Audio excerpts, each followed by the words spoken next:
Okay, so I'm currently doing a tire change on the 690, and right now I'm installing red rubber grease on the tubes. This is it's actually a tip from Adam Riemann. I've changed a lot of motorcycle tubes, and I've never done this, but we have a lot of rocks here, and the grease keeps the tube from pinch flattened because it keeps it slick inside there. It also serves a dual purpose. The grease will find its way into all the crevices, and it will help your spoke nipples and stuff keep from rusting up. So basically all we do is we just apply this to the exterior of the tube and keeps everything from corroding. It makes the tire installation a lot easier as well.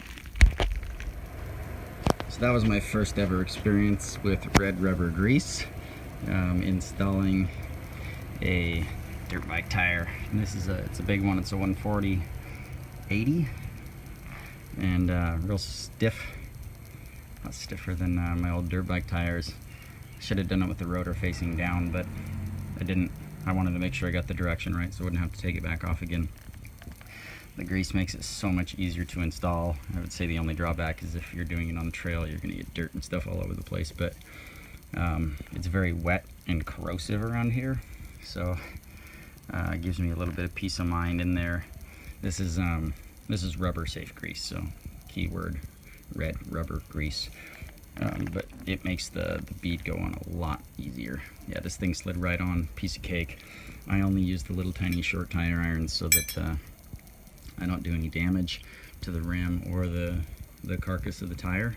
A lot of people use big levers and crank stuff over, and I've actually seen people break beads that way. But yeah, that was an awesome tip. Thanks, Adam Riemann. He's got a killer YouTube channel, by the way, so if you don't follow that guy, you're missing out. Super huge tire changing tip.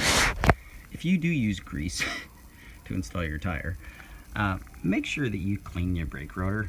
You do not want grease on your brake rotor when you put it back on your bike, because then you'll contaminate your brakes.